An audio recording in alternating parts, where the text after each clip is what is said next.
Well, good morning. Good afternoon. I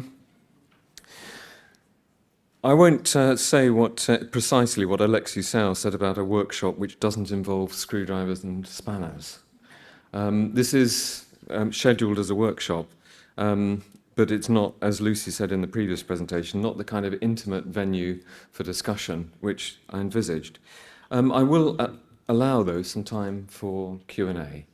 And rattle through quite quickly some of the material, but hopefully not too quickly, like a bad curriculum. Now, I think a couple of things. The Independent Review of Assessment panel consists of myself, Gary Matheson, and Dr. Mick Walker. And we're profoundly committed to two things that are right at the heart of Transform Ed. One is to absolutely understand the nature of the issues and the problems that are arising in the Northern Ireland setting and developing a system which will stand the test of time going forward in respect of statutory assessment, which is our brief. That's the first thing. And the second thing is to very much draw on international practice in relationship to assessment in formulating our recommendations. So we're at quite a crucial stage of the review, and we really want your participation in both the evidence collection and the teacher survey. I've worked in Northern Ireland for many, many years, going way, way back to YTS, remember that, and talking with young people and communities about the realities of young people. And I haven't been to Northern Ireland for a while, and actually I'd forgotten just how distinctive it is. And I mean that. I'm not just saying that at all. It's very different being in schools in Northern Ireland from being schools in England, and likewise in schools in Wales and Scotland. I mean, it really is distinctive. I'd forgotten the kind of boundless enthusiasm of young people in Northern Ireland and the extent to which you need boundless energy and enthusiasm to keep them focused on the task in hand. Our remit is statutory assessment. And I'm sure that the room is really crowded because you wanted to come to get some indication of the direction in which we're going. Well, we haven't formulated our specific recommendations yet because we haven't yet listened adequately to your realities and the realities of young people and the realities of families. Come on to families in a moment. So maybe the room will empty in a moment if I say I'm not going to outline any aspects of our recommendations. Oh, no movement. It's worthwhile staying in the room because what I am going to do is give some insights into the international evidence, which is part of the process of the independent review. And I think some of it you will find a little surprising. I mean, we are very committed, as I say, to what is in the Transform Ed strategy, particularly something quite distinctive, which is the commitment to ensuring the progression of each and every child. Now, it's easy to say that, but it actually means a lot. It means a lot in terms of a moral commitment, and it means a lot in terms of practice. I'm also very minded that, and the panel members with me, that action short of strike has meant that schools have developed their own systems to which they are very, very wedded, and they are using very responsibly. We've been very impressed going into schools about the commitment to assessment, by the way, which is not present in the same way in many English schools. Again, another key and distinctive feature of Northern Ireland, the way in which there is a profound commitment to using assessment evidence to support progression and to understand the performance of the curriculum in the school. This is really, really important stuff. But because of action short of strike, you've developed systems to which you are very wedded. So we're clear that statutory assessment in a new form mustn't present you with requirements which dramatically increase your workload and present you with an obligation to do things which provide you with less than what you have at the moment. And it's really quite challenging, and we're working hard on it. We've been into regular schools, we've been into SEND schools, we're listening hard. Now, I just want to spend a moment on what our remit is. Statutory assessment. I mean, it doesn't include national qualifications, it doesn't include the transfer test. But I want to just talk for a second about what assessment actually is, very, very quickly. So people say, well, there's an absolute distinction between formative assessment and summative assessment. Yes, up to a point, Lord Copper. But the thing is, you can use the questions which are present in summative assessment in a formative way to challenge thinking and encourage deeper thinking by children. And you can use the questions that you use in formative assessment to accumulate evidence which can operate as summative assessment. I won't say anything more than that, but just leave that in your mind. I often use GCSE questions with very young children. I don't expect them to answer it correctly, but I expect that question to stimulate their thinking. Now let's just think of a question which you can ask children of different ages, which Robin Miller at York has carefully researched as a question. And it's this. Just think about it. You've got a glass which is full of water, and there's an ice cube floating in the water. What happens to the level of the water when the ice cube melts? Okay? And perhaps one of the most important things about that question is you're not necessarily interested in all of the children giving the correct answer immediately. What you're interested in is their reasoning by which they get to their particular answer, because it reveals very often their misconceptions, it reveals whether they understand the concept of displacement, and it's remarkable the extent to which you can ask these demanding questions of very young children because of the way in which they put together ideas to formulate an answer. It really gives you an insight into their thinking. Okay, now I'm going to then go straight into the substantive bit of my presentation, and perhaps the most important thing now is thinking about labels and how you summarize attainment. So around the world, we often have grades or scores and so on. And wouldn't it be odd if all of you had to choose a single label to describe yourself as a person, which will be used in perpetuity as your label? I mean, just think of that. I mean, just think for a moment about how you would describe yourself in that. I mean, it's absurd, isn't it? I mean, I'm an educational researcher who specializes in curriculum and assessment and system performance, and I'm a parent, and I'm a mountain biker, and I'm a climber. I mean, what? I mean, where do I go for a single word descriptor to get all of that? David Didder, when I talked about this yesterday, said one word which came to his mind was about himself was obsessive. But I mean, it is an interesting idea, isn't it? Now I'm going to go into the detail of different education systems. And I'm going to go at this kind of pace, but I will try and keep to time. So let's think about that issue of reporting. Now, assessment, it often terrifies people, the idea of assessment, actually. Because, of course, with exams we have complex processes of development of questions, validation of those questions, the construction of item banks, the development of facility values, the use of Cronbach's alpha, and so on and so on and so on. It's highly technocratic, highly technical process to get really good assessments. The CAT tests, which so many of you use, are very, very carefully derived, both through specific approaches and are governed by a set of criteria.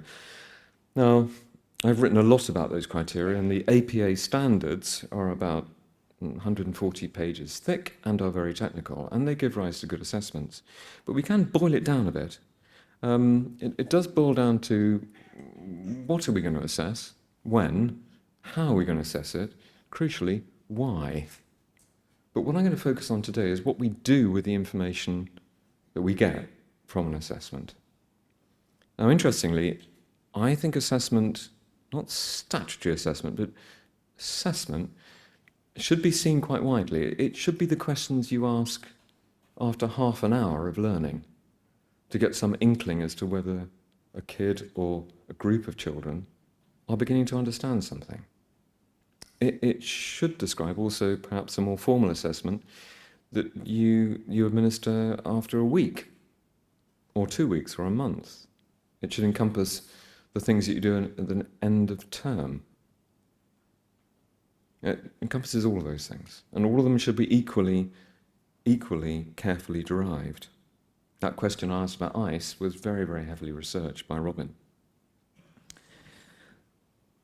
Now, we've emphasised curriculum coherence repeatedly today and yesterday, the idea that everything should line up. And it's really quite scientifically derived from the study of different education systems around the world.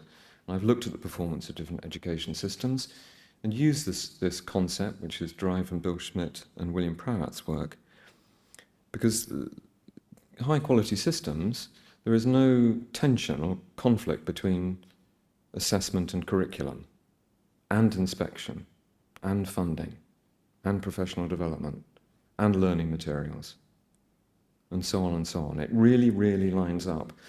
And thank goodness, that's what something that Transform Ed promises. Transform Ed is changing many of those dimensions at once, and that's very demanding and unusual, but it's the right thing to do in my view, absolutely, based on long experience. Some of you may remember TVEI in the 1990s. Well, that didn't have dedicated qualifications, and it didn't last long, largely because of that.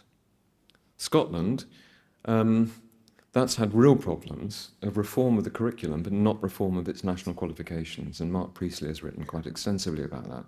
We've seen a really catastrophic decline of standards in Scotland since 2010, and the failure to reform assessment is part of that picture, not the sole part, not the sole explanation, but part of the picture. In Sweden, as we'll see in the case study in just a moment, a real reliance on market forces to transform education, but really rapidly declining educational standards underneath the system. And in Wales, Richard Doherty's review in 2007 recommended the suspension and removal of statutory testing, but the government did not adopt his recommendations for what the replacement should be. And again, we've seen a very long decline of standards in Wales, and a lot of hand-wringing now about what the direction should be. Not, I hope, to adopt what's going on in Scotland, which is a real risk. Now, with international comparisons, you can actually make terrible mistakes.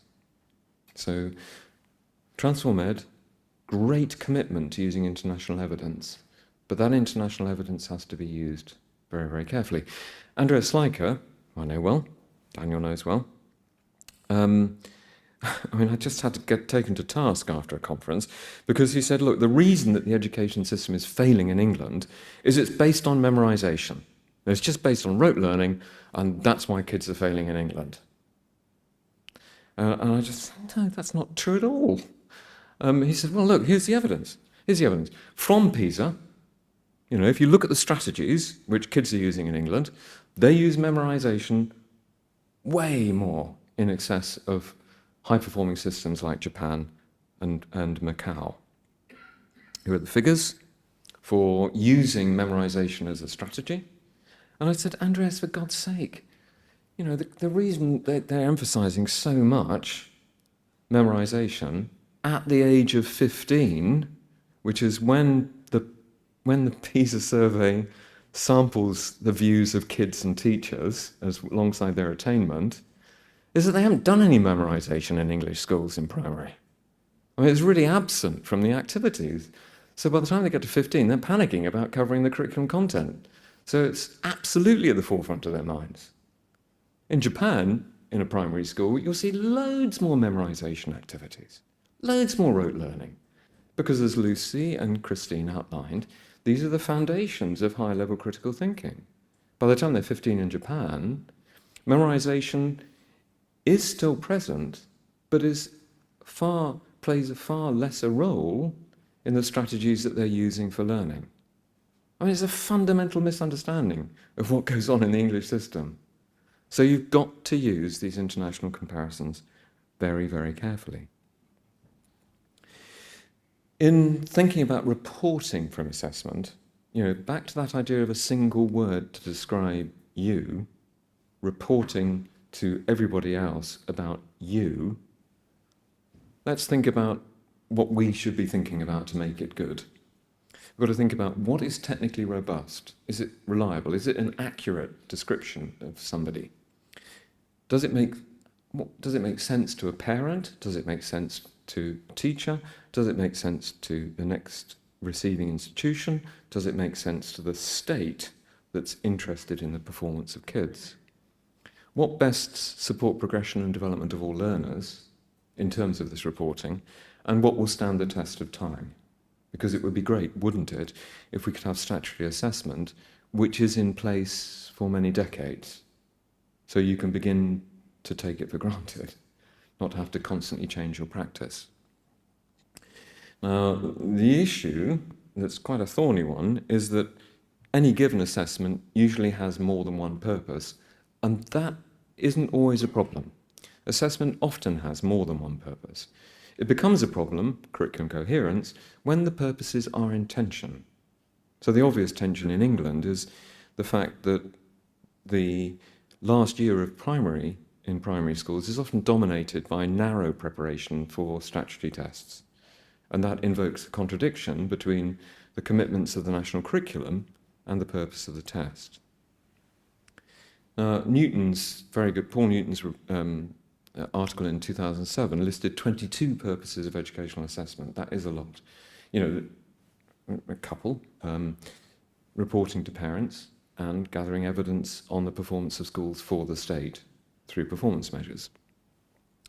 And Mike and myself in 2005 identified 40 purposes of general vocational qualifications. These are many purposes. So again, in terms of the panel and its work, thinking through statutory assessment for Northern Ireland, we have to get the purposes right. And reporting outside education, let's just think about that now. Let's just think about what happens in the world. That's what we do with petrol. 92 is bigger than 90, and lower grades of petrol have lower numbers. Hospitals in the US, 100 is a top rating and 1 is the lowest rating. Tropical storms are rated category 5 as being more severe than category 1. Oh, hang on, that's tricky in terms of those first two scales. Classification of nuclear facilities runs in the reverse direction. And by the way, watch out for zone zeros in chemical works. They're really dangerous. Okay. Now wait for it. Education. A star C, 9-1, pass merit distinction, a percentage on a UMS scale, 39, 4B, A plus stroke B plus plus question mark. Universities, Daniel, have got a lot to answer for.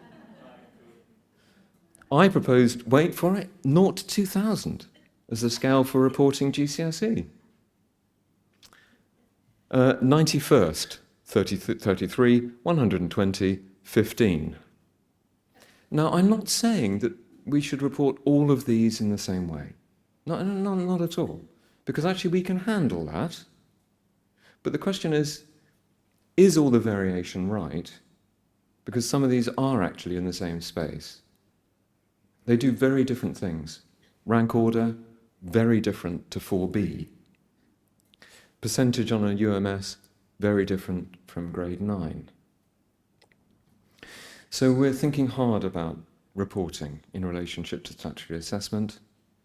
We're listening a lot to you about how you use the outcomes of any formal tests that you buy in for the school. We have some horror stories, actually, around all of this. On one sunny autumn afternoon, I walked into the Secretary of State's office in England in 2011. And I hadn't told the civil servants I was going to do it. I said to the Secretary of State, we need to get rid of levels, and in England. And the civil servants, I could feel the anxiety increase. And the Secretary of State said, why? And I outlined all the evidence. The evidence included a previous afternoon in which I'd sat down with students in a school. And these were 11-year-olds who were in their last term of their first year of post-primary. And I was sitting with them looking at their homework tasks. And I was talking to them individually. And I was talking with one about her biology homework. And the questions had 6 questions. Each pair of questions had been labelled. The top 2 were level 6, the second 2 were level 5, the last pair were level 4. I said, how are you going to approach these questions? And she said, well, the last questions are for me. And I said, why? She said, I'm a level 4 student. And I said, well, can you look at the level 6 questions? And she said, no, I'm level 4. The first level 6 question was, can you think of any of the ethical implications of IVF? Very interesting question. And they had been discussing it in class. And she said, no, I'm not even going to look at those questions because I'm level 4. I cut up the questions and took them back to that student about 2 weeks later. And she happily answered the question and looked at that question. I cut up the questions and gave them to the teachers, and they couldn't put them in the right order. Those levels were used throughout the system to describe attainment. They were the single level that kids carried, the single label which kids carried. And they were used systematically by schools, used systematically by the state to report on the performance of schools and the performance of the national education system, and were systematically suppressing children's attainment and operating as a real negative pressure on their individual progression. Absolute disaster. That's not the only problem with levels. Some schools would divide sub-levels, hence 4B, and in some schools, C was the top level, and in other schools, C was the bottom level in each sub-level. Oh dear, oh dear. So the Secretary of State said, well, that settles it. They're going. Just like that. You know, we ran through the evidence, and it was utterly compelling that they should go. The civil servants were absolutely furious. And when I left the room, they just went absolutely bananas. They said, don't you know that everything depends on these levels? You know, school performance, school funding, national inspection. I said, yeah. And they're wrong. And they said, but you can't do that. You can't get rid of them. You know, so much of our national arrangements depend on them. I said, no, that's precisely why they need to go. So I'll stop there, and then I'll go into other nations. But we got rid of levels. And the irony was that schools reinvented them almost immediately. The reason for that is an advisor, whose name I won't mention, said, well, we're not going to tell them what to do. So you can't go out and do staff development on the alternatives. And actually I ignored him, went and did a video which was immediately watched by 40,000 people. But it didn't stop, unfortunately, in a context so much larger than Northern Ireland, the development of practices which simply replicated previous bad practice. It's alive and well, by the way, that bad practice. I was in a MAT recently where the MAT said, oh, well, what we're going to do is we're going to put the predicted grade at GCSE on the front of every workbook of every child from 11. Again, disastrous educationally. School should improve the life chances of individuals. Now, I'm going to speed up, but not as much. I'm going to talk as quickly as Lucy does. Many countries use alphabetical grades, with almost universally the top grades. South Korea uses 1 as the top grade, 9 as the bottom. Austria 1 as a top grade, 5 as fail. So do the Czech Republic, Germany and Slovenia. Actually, the norm runs in the opposite direction in terms of these: GPA, IB, University of Mumbai, Kyrgyzstan, Vietnam, GCSE, and then a long list, look at them. But it is interesting, these differences. And the little differences can make a real difference. I mean, look, let's face it, one grade rather than another gets you into an elite university. So it really matters. And Cambridge used to use percentage UMS from the AAS because it was strongly predictive. But now let's just think about statutory tests. Let's leave all that stuff about reporting on one side for a moment. And this is the frankly brilliant policy work of Nuno Crato in Portugal, whose system was moribund.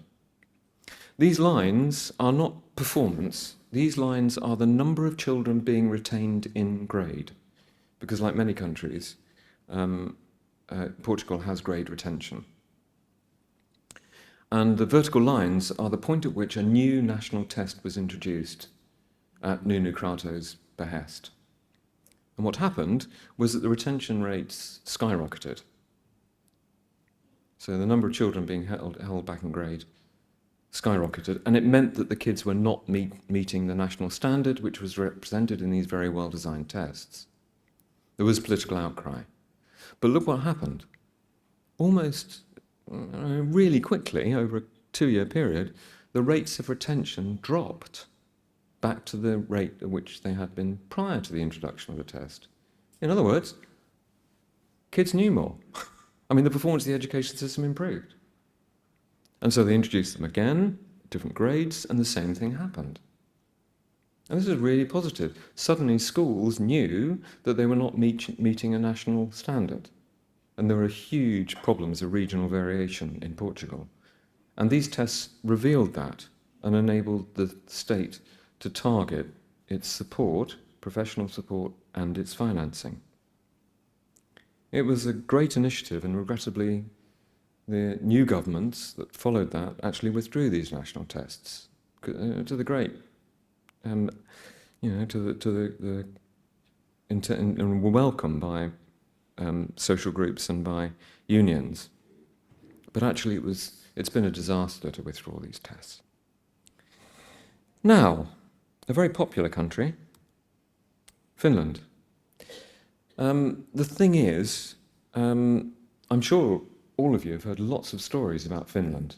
Top of PISA, best education system in the world. Trouble is, any given story about Finland, the most likely thing is that it isn't true. Finland was never top of PISA. It was a surprise high performer in 2000. It wasn't top.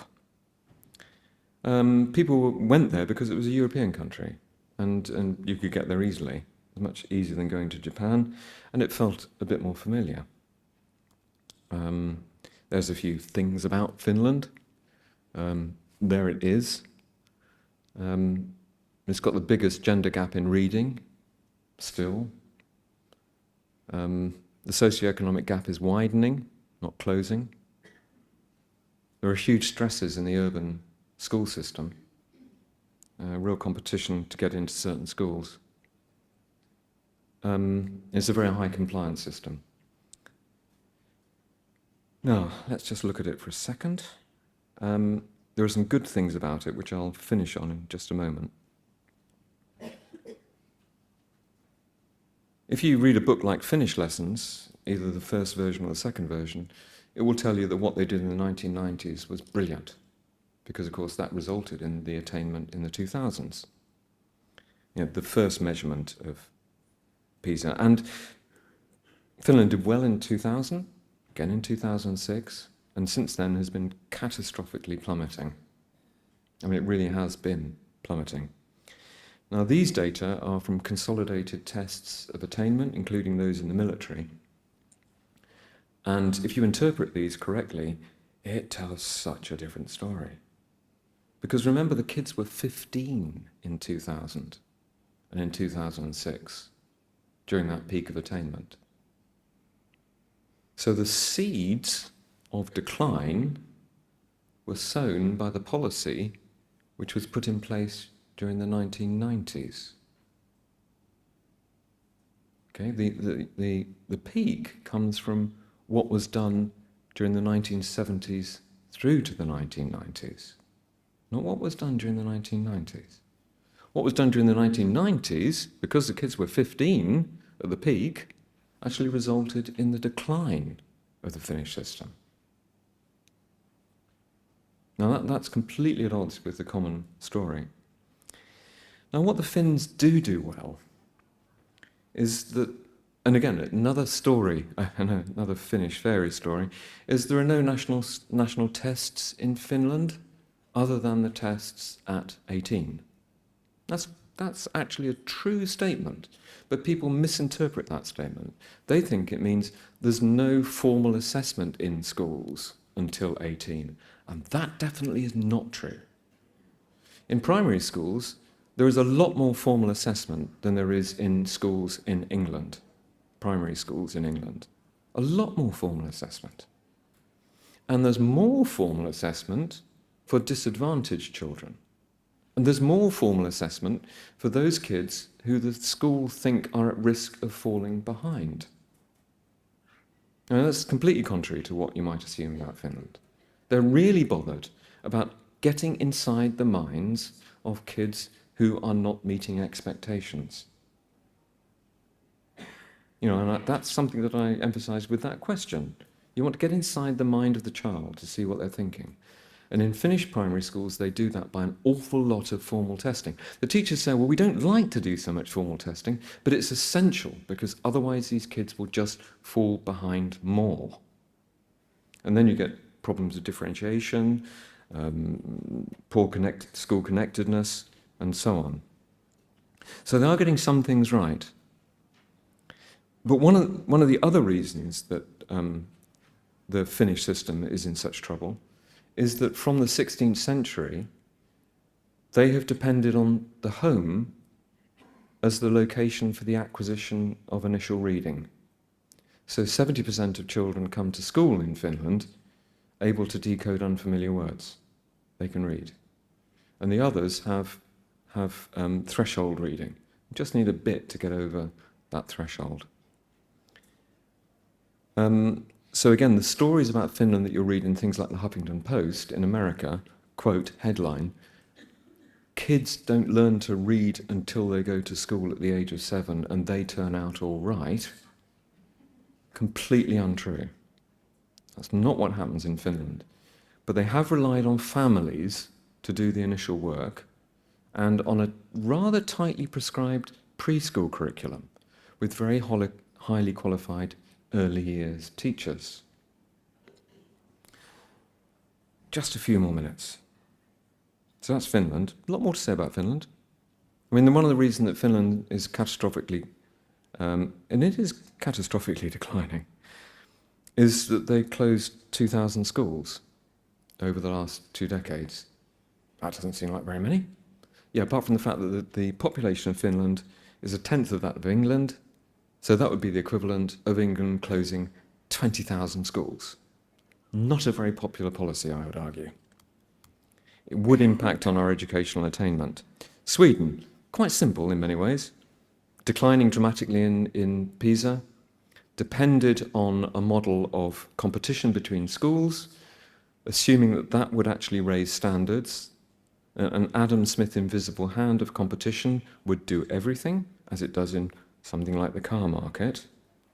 Not true either, but that's the assumption. People will buy the most effective, cheap things, so quality will rise. Only it turns out, of course, actually, parents like to have their kids in the school in which they're happiest. And in Sweden, the schools in which they're happiest are the schools which don't ask the kids to do very much. Okay. So there are the facts about Sweden. Protracted and serious decline in underlying educational standards. Now, statutory assessment, removed it. National inspection, removed it. 5 more minutes. And this is what they got. The black line is grades given by teachers to kids in those schools.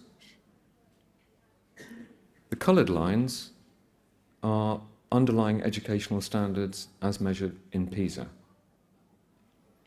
And you can't state just how catastrophic this is. I've used a lot of rather dramatic language, but this really is catastrophic. You've got inflation in your grades and an underlying decline in standards. Recovery from this is quite hard. I think the Swedes are doing a brilliant job, but it was economists who recognised this. This graph is from one of the key economic institutions in Sweden. And this has to be taken very seriously. Singapore, very, very resilient. And by the way, what they're doing now is reintroducing statutory tests, but teacher marked, which of course is escalating workload, and they're gearing up inspection, and boy, do they need to. Singapore, very resilient during COVID, improved in 2 measures during COVID, really not like many other systems.